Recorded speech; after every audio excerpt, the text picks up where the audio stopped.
Janet, you came to Kutztown as the head coach for the women's team back in 1994. When you started, did you think you could possibly still be here in 2020? No, not even close. I had come from Lafayette College, where I was an assistant coach, and I wanted to be a head coach in Division One. So I figured I needed to get some experience. They were saying, they're only going to move coaches up in the Division One ranks, because when I was at Lafayette and I was interviewing at places, they wanted people with head coaching experience. So I came to Kutztown University, figured I'd be here like 4, maybe 5 years, get some head coaching experience, and then be on my way and moving up the ranks in Division One. And unfortunately, by the time I got through 3 or 4 years here, I started interviewing at Division One jobs, and then they said they wanted people who were coming from Division One. So I was like, I just have head coaching experience, and they're hiring assistants now from Division One, and I end up stuck here. And it's the best thing that's ever happened to me. I mean, sometimes you really look at, best laid plans, and they don't happen, and it didn't happen in the way I thought it would. But I wouldn't change them for the world. It's been a great 27 years here. It's been a long time. I've loved every minute of it. I really like the kids I've coached over the years. I know we're supposed to celebrate our 50-year jamboree here at KU, and I've been here for more than half of it, which is amazing to me. It only feels like a couple years ago that I just started here, but it's been great, and I've been able to really enjoy coaching and working at a college without having, I guess, sometimes the pressures of you have to win all the time or you get fired. I've never really felt worried about losing my job here. As long as I do my job, I felt that I would have a job here. And that's allowed me to, get married, have my son, and he's going to be a senior. He is a senior in high school right now, going to be starting college himself. And I don't know if I would have been able to spend as much time with him had I been at a Division I job where there's a constant travel and on the road and all that kind of stuff. So it's been really fortunate for me to be here as long as I have, but I've really, really enjoyed it. I want to talk about some changes over that time. Let's start with the women's game first. How much has that changed from then until now? Wow. Geez. Well, when I first started, I think defensively we tried to hold teams to about 50 points and maybe score a little bit more than that so we win some games. We had kids who could shoot the three, but it's nowhere near what it is right now. If you look at my team from back in 94, 95, or actually 95, 96, when you look at when we won our first East championship, and you look at that team, I think we averaged about maybe 60 points a game. We were really good defensively. We had 2 or 3 really good players. Everybody had a great role that they played, and we were really successful when we won 20 games. And then you fast forward to like 3 years ago, we won the East again, and it took a long time between the two of them. And you look at the makeup of our team, and everybody's shooting threes. I think every single person on the team had a three. We shot the most threes ever in school's history. I think we were one of the top ones in the conference with well over 1,000 threes. And I don't even know if we took 100 threes my first year. So just the change in the game, it's much faster, it's much quicker. I think back then we had kids who were strictly a point guard or a post player. Now we have kids who are interchangeable all over the place. Maybe we have just a point guard and maybe just a center, and players 2, 3, and 4 are all interchangeable.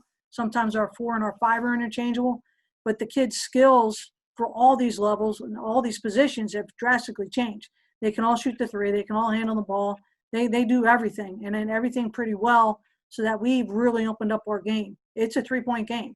It's almost I don't want to say a run and gun, because there's still plays being run and that kind of stuff. So it's not get up as many shots as you can in 3 seconds. But if you're open and you're capable of shooting the three, you shoot the three, because we're going to get a lot more points shooting the three than we are shooting the two. And the game's just changed drastically that way. In some ways, it's made it a lot more exciting. It's made it a lot more fun. I think the kids really enjoy that. But on the other end, it's a little tough, because sometimes you really want them to slow down and run plays, and they're just used to just, letting it go, having a good time and playing hard out there. But it's been exciting, and it's been a great change for the game. How much has Kutztown changed since you walked on campus for the first time? Oh, my God. This campus is beautiful. When I got here, I thought it was a pretty nice campus, but it's night and day compared to when I first walked on campus here. They've expanded the library 3 times, 2 times. It was once and 2 more times. They've done the Student Union building at least twice.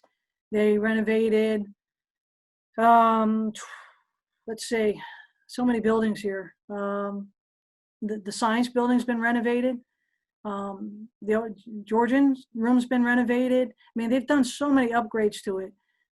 We used to have basketball courts right over here on the side of Dixon, and they knocked that down and put in a big dorm. So you have apartment styles on here. Golden Bear came since I've been here. We've had Dixon came here since I've been here.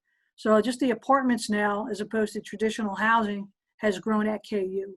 And then, of course, the upkeep of the campus. It's just beautiful. There's green spaces everywhere, flowers. It's a really pretty campus to walk around. And most of the people, we've been walking tons of recruits around over the last 27 years I've been here.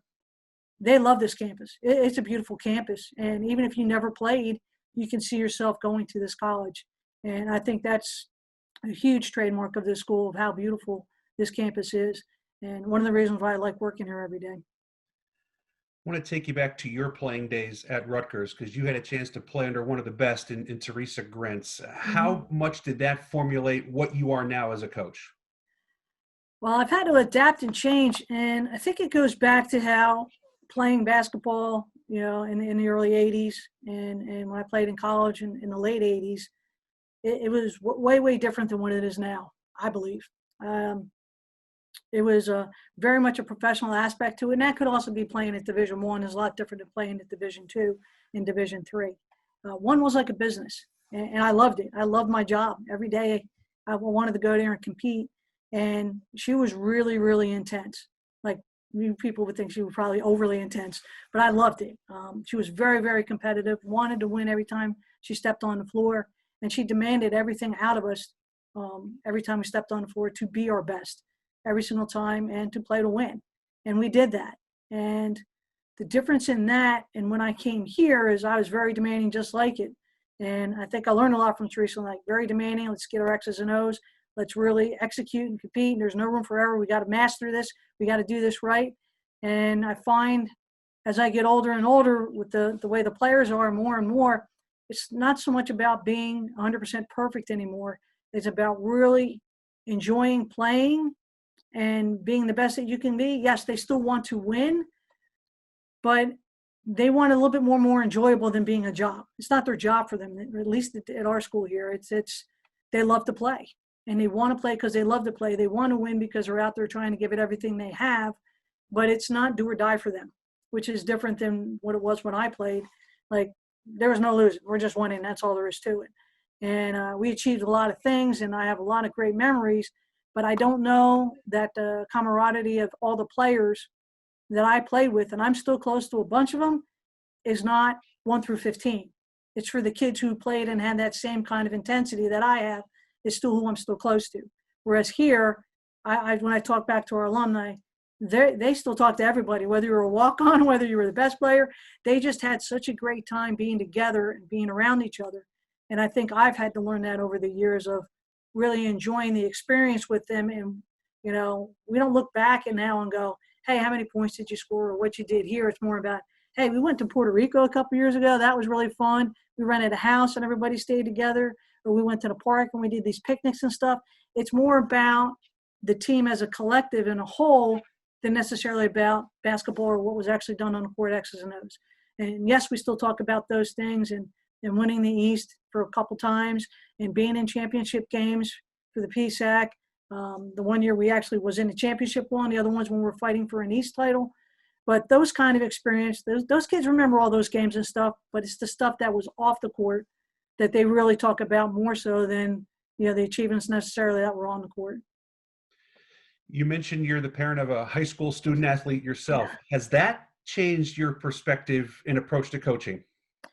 Patience. I think, you have kids yourself. It's dealing with kids, you have to learn patience. And when I had Jack, and, that was in 2003, I've really learned to be a lot more patient now with the players. I used to kid them when I first started. I'm like, if I have to treat you like I have to treat my son, I will. I'm trying to teach you like you're adults. But yeah, it's been different. And I think patience has been a big thing. I think learning to try and communicate with them at their level has been trying and is a little bit better now that I've had Jack. Otherwise, the gap would just keep going and going because I am a lot older than them, and the time that I played is way different than it is now for these kids here in college. But yeah, it's something to talk with them about. They always ask how he is because he's close to their age, and they knew him. And some of my former players remember when he was a little infant, and they're like, "Oh my God, Jack's so big. How is he doing?" But it gives us things to talk about because they all now have kids as well. So we have something else in common, not just the basketball when they played here, but being a parent to a child and how that's going and all the joys and sorrows and jubilations and everything else that's going on with their kids. I've gone through now with my son as well. So it's kind of made its way kind of full circle a little bit, and we all have the same kind of experiences, and we can talk about them and laugh about them and joke about them and just really see, how important it is. And every single kid that I played for me that has a kid now, I've always said to them when I've talked to them that, having a child is the greatest thing and the most difficult thing you'll ever do in your life. And, nothing replaces it. But it is hard as heck with them, but it's also the most rewarding thing you can ever do. So not just coaching, but having Jackson's been a great thing for me. This has obviously been a tough time for everybody involved in sports. And when you have a season taken away, how have your student athletes responded? I know a lot of high school student athletes have been very resilient through all this. How about your team? Yeah, I think our kids are really resilient. I think we're really fortunate enough, unlike the spring sports at the school, that we pretty much had our season completed before COVID hit. So all it really did to us was postseason stuff. And it's kind of like, okay, well, we had our season. It's kind of over. They all went home just a little bit earlier than usual. They had the summer off. That was kind of weird because usually we have camps in the summer and we get them back together and we really start, doing some things as a team and get to know each other and know the new kids coming in. And that's usually been a great thing for us. And we weren't able to do that this summer. So that was kind of hard. When they came back in the fall, we weren't as aware of each other as we normally are. Like the freshmen didn't really know everybody. They're usually been integrated at that point by spending 4 days in the summer at camp together. And so that was a little hard. We still weren't allowed to do anything. So again, getting them integrated in the school and the team when you can't have practices, you can't be lifting together, you can't be doing anything was really, really difficult in the first month. Finally, in October, we were allowed to start doing some lifting with them. But, COVID scares here. Different kids were worried about things. Some of them had an opportunity to go home because of COVID. They had to be sent home for a couple of weeks. So they were like, we're not doing anything. They went home. And I think that's been really tough on our freshman kids. So all 4 of my freshmen went home for the fall semester. So when we were able to start trying to do things, we did them on the weekend so they could come up and meet their teammates and be around their teammates for 2 days. And that worked out really, really well for us. So I think that's made them a little bit more resilient. So they've not been so far off on their own by just being at home and just doing virtual classes. So it's been tough, though. They're good kids. They work hard. They're disappointed our season got canceled. They were really starting to kick it in gear a little bit in the fall with some of the skills practice we were having because they were looking forward to playing. And unfortunately, the season got canceled, and everybody's a little upset by it. But, they're all going to get the year back. So that's a good thing. And we've talked to them all about that. So that's a promising thing. It's just weird having a year off where you're not doing anything. And for some of those kids, they're used to the structure of it. They're used to the time management of it. They're used to being around their teammates. And that's been difficult. Now, most of our kids decided to move off campus. So they're living in apartments. So they've still been around each other, which has been a positive take from that. They get to know each other a little bit more than just from the basketball court. But it's difficult. And we're really hoping when we come back in the spring, we are back to having actual real practices and full practices where we can go 5 against 5. And I think that will help them. But they're a great group of kids. They've really focused in on their academics. We've done some community service. We did a Halloween trick or trunk here. So we put baskets together for the kids who are trick or treating. We've done Thanksgiving baskets for people. So we've tried to stay involved with them. And they've tried to stay involved in the community to make this semester go a little bit faster than the constant drag of just being on Zoom calls. Next time you get on the court in a game situation, Janet, you are 10 wins shy of 400 in your career. God. Do those milestones matter to you? I think that's a great milestone. I don't really think about it, to be honest, Steve. I really care about the kids and the kids doing well. Yeah, I want to win every game we set, but I've never sat back and counted. My focus is on us doing the best we can, winning that game, trying to win an East title, trying to get back to the championship game. If that means we win 18 games and we get in the championship game, okay. If we win 26 games and get to the championship game, okay. My goal for me is I don't ever really look back on it until after the season's over. And then I'll look back at maybe we accomplished that. But I don't get too caught up in that.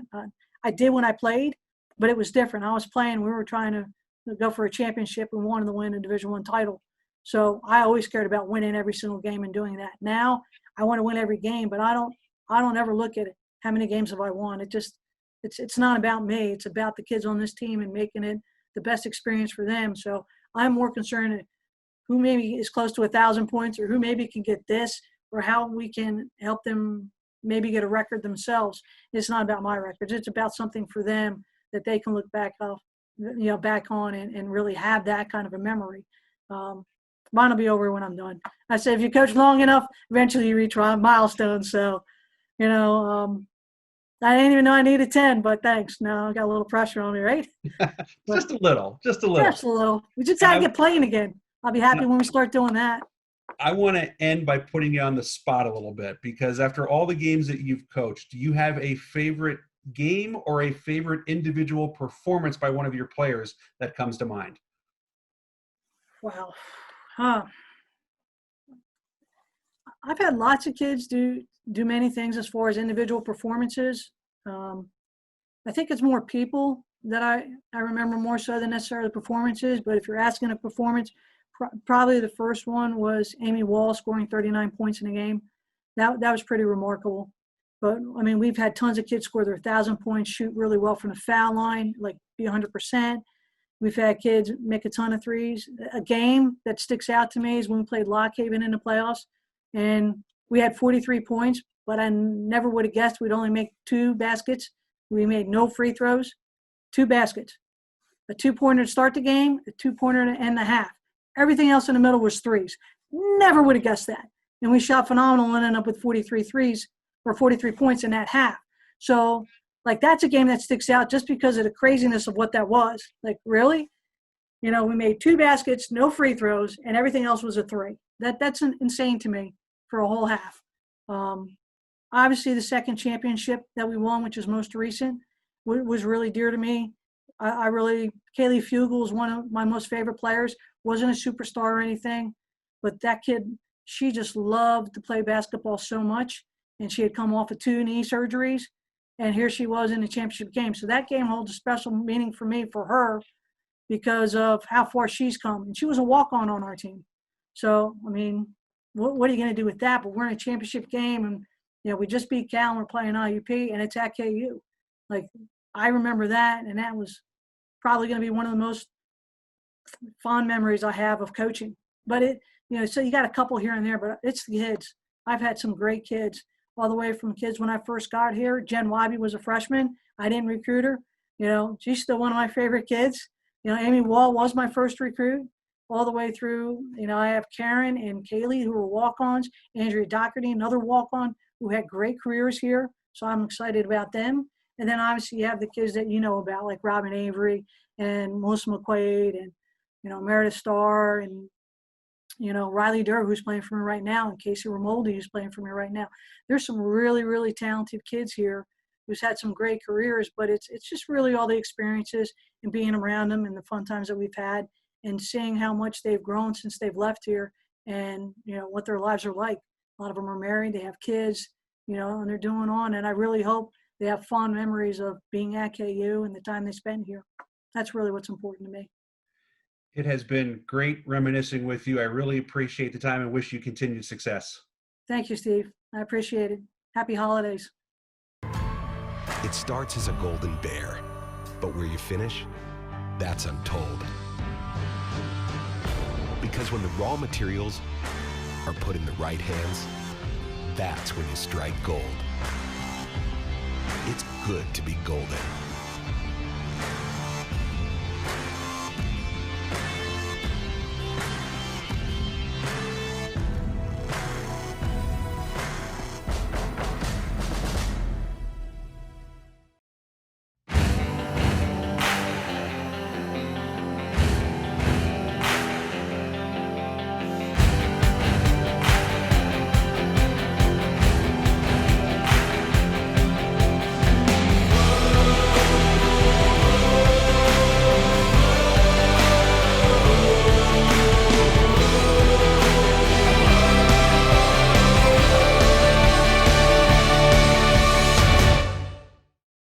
pleased to be joined by men's basketball coach Bernie Driscoll, 21 years at Kutztown University. And Bernie, certainly we've talked to all the coaches and everybody's in the same boat here. How tough has it been for you and your staff and your players to endure all of this?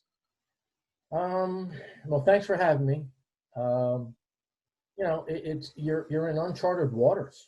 The athletic component, which is such a major part of these kids' lives, is out. And it's out, and they can't see that point at which it's going to return.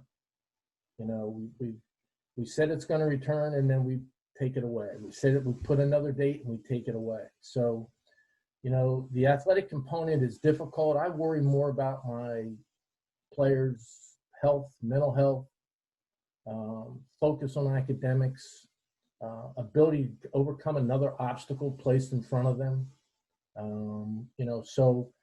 So far, I've been really, really pleased with how resilient they've been.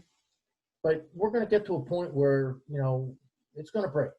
And,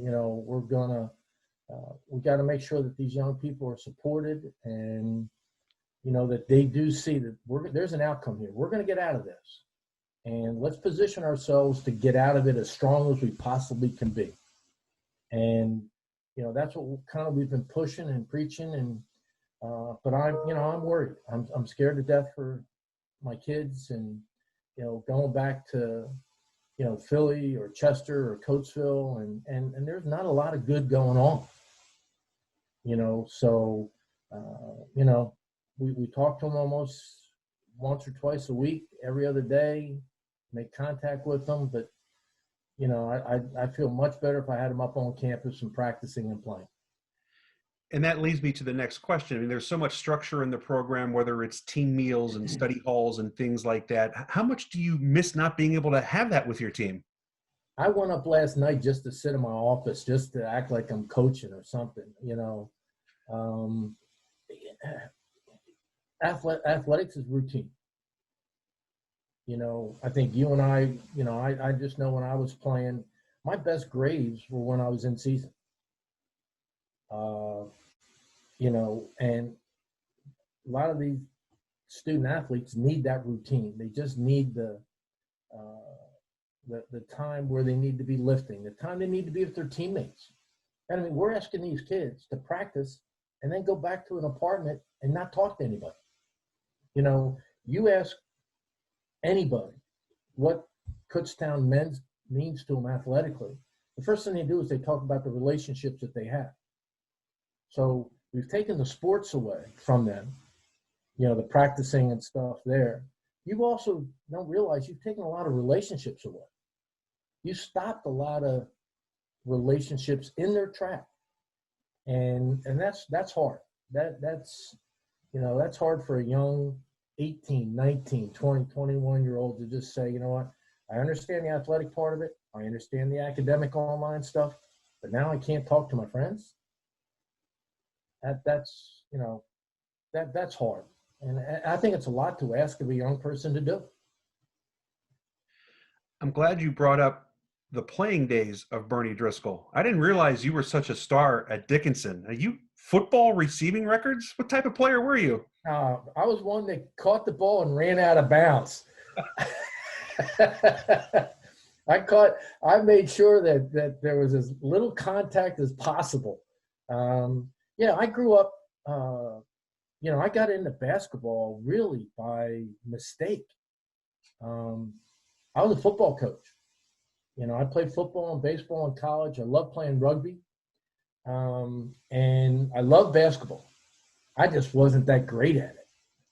But I was going to Temple for football with Wayne Harden. And I'm a science major. I'm a biology major. I wanted to be a biology major. I'm good at science. And about August, late July, early August, I get my schedule. And I have no science classes. So my dad calls up Coach Harden and says, what's going on? Well, we can't practice and be a Temple football player and be a science major. Well, he says, you can't well, I'm not going to Temple then. And so I had 2 weeks, really a week, to find a college. And my dad, you've probably seen a couple of pictures of him in the office, was 32 years in the Marine Corps. So in a 1 week, my choice was by Friday, I'm either finding a college or I'm enrolling in the Marine Corps. And he's putting me there. So I played at Conestoga High School. We had some great teams. And a gentleman always would ask me as I was leaving the Friday night game, would you ever consider Dickinson? And I finally called him on a Monday. I was up there on a Wednesday. I was at football practice on Friday. So I went to Dickinson really without seeing it per se, meeting the coaching staff, but I loved it. I had 4 great years there. Met a lot of different people, had some great coaches in my life, had some great teachers, and it was just great. And I think if you have that type of system supporting you, I think you can do well on the field. And I was very fortunate to, stay healthy for the most part and play. And I think a couple of my records were broken about 2 years ago. But it was a great 4 years. One of those people you met, and I believe was your roommate, has ended up having a pretty good baseball career too. Yeah, Andy was our group of friends up there were all athletes, and Jimmy Johnson, who's a great basketball player, and he was a great baseball player, and it was just a bunch of people put together that had the same common themes and enjoyment, and he's done a great job. I'm real proud of him, and he's got to get the Phil dog squared away. He will. Talking about Andy McPhail, who's with the Phillies right now. Can he get you good seats at Citizens Bank Park when fans are allowed? I think so. He's the right guy to call. That's exactly right. You mentioned you kind of came to basketball by accident. How did you end up being a basketball coach? Degs, you won't believe the story. I had to work on weekends just to make ends meet. And I worked in a couple of steel mills, and I worked for a bricklayer. So I would teach Monday through Friday and then go work on weekends. So I'm teaching at a school on the main line, and I'm coaching football and really enjoying it. And I get called into the headmaster's office Monday morning, and I was a 9th grade basketball coach, but 9th grade basketball was all my football guys. We'd play basketball for 30 minutes, then we'd go lift. So we were the most unbasketball team in America, but we'd play for the basketball coach liked it because he could get on the court. I played for 30 minutes, and then we'd go to the weight room. Well, I get called into the office, and the headmaster tells me, you're my head coach. I think he's talking football. So I asked him, well, what happened to Paul? He goes, well, Paul's still coach. I want you to take over the basketball program right now. I go, no. What happened was they dismissed the basketball coach mid-year. And I was probably the 3rd person on the list that they asked to take over the team because they weren't very good. So a couple of conversations later, he basically told me I'm the headmaster, and in there it says duties specified in your contract by the headmaster. You're taking the team over. And I asked him, I'll do it as long as you let me bring in the kids I want to bring in. And he allowed me to do it, and we got pretty good pretty fast. I brought in Damian Blair from the Westchester coach, and Freddie Darby, and a couple of guys that really were good. And I had to teach myself, the nuances of the game. Going to Villanova practice, going to St. Joe's, going to Fran Dumpy was a great mentor to me, helping me out. And then finally, Dick Delaney, we were pretty good, and Dick Delaney took over the Westchester job and asked me to come out with him to be his assistant. And I kind of had to give up football and baseball, but, that's how I got into it. They dismissed the coach mid-year, and I kind of was the wrong place at the wrong time. And I love coaching basketball. I love basketball. I just wasn't very good at it. But it gives me an opportunity to, I love going to football practice at Kutztown. I like watching what Jim and Ray Monica did and pick up different stuff there. And I think it brought a different perspective to me and to how I was going to coach my team. And I think that perspective of the responsibilities of football and the expectations of football initially was the right thing to have happen at Kutztown when I took the job. Structure, routine, discipline to get Kutztown where I thought it needed to be and where it was needed to go. 334 wins later, I think you got a pretty good handle on what you're doing right now. And you talk about what you wanted to do with Kutztown. This was kind of like a sleeping giant. They had some success in the late 80s for a short time, and then it was down for a little while. Why did you think that this was something that could be turned around? You tell me how. You can't find 5 good basketball players with Reading 20 minutes down the road, Allentown 20 minutes down the road, Coatesville 40 minutes, and Philadelphia an hour away. I could not understand why they were struggling. And, and I love the gym. I always like coming up playing up there. It's a beautiful facility. So, I wasn't one to run. I was very happy at Westchester, and Coach Delaney was very good to me. I said the only job I would take or really apply for was the Kutztown job. And I did it the first time when they gave it to somebody else, and I did it the second time. And it was a sleeping giant. But I think with the people that we knew, the coaches that we knew, and we were able to get good young freshmen to come to Kutztown. Beautiful campus, great coaches, good teachers. It just had all the ingredients to be successful. What has allowed you, though, to maintain that success over a couple of decades? I want to say the hard work of my coaches. I want to say great players, recruiting correctly, sticking to our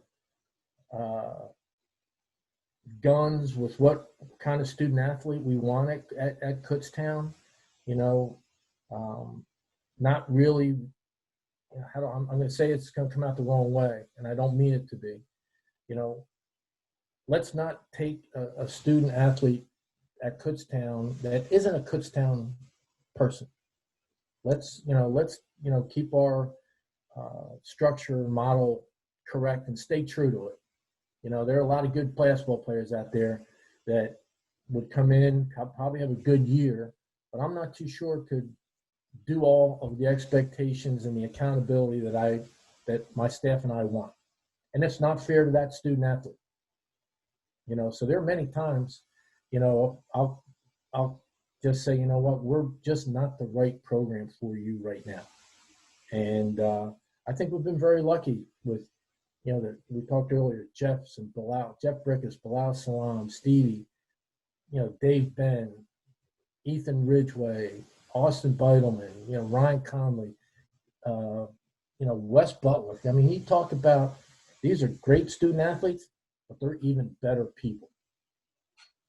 They're even better. They're great ambassadors for Kutztown University.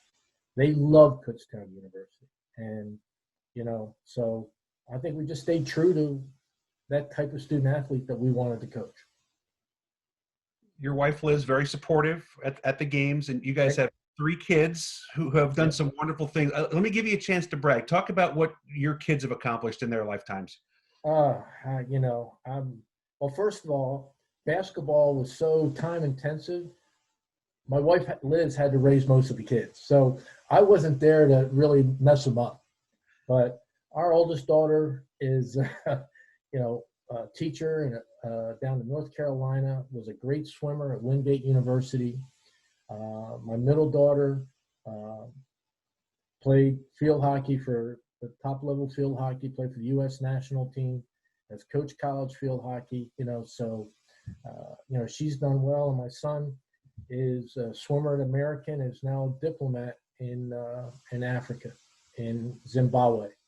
And he's in his second year of his 4-year term tour there in Zimbabwe. So I've been blessed with 3 wonderful kids that, all took different paths to what they wanted to do.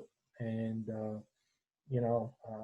my wife really kind of nurtured that and, supported it. And, it's hard to have a son in Africa so far away, and the crazy times of this world right now, but he loves it.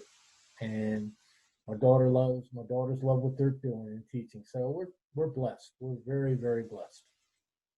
That's great to hear, and congratulations on their successes as well. And I want to close with, you alluded to it, your coaching staff, and you've got some Kutztown guys on your staff. How important have they been to your success? Well, the term that you hear overused now is culture, and I don't like the word culture. We have bridges from one team to the next. You have Tom York, you got Bilal, you got Scott Blair, all Kutztown people.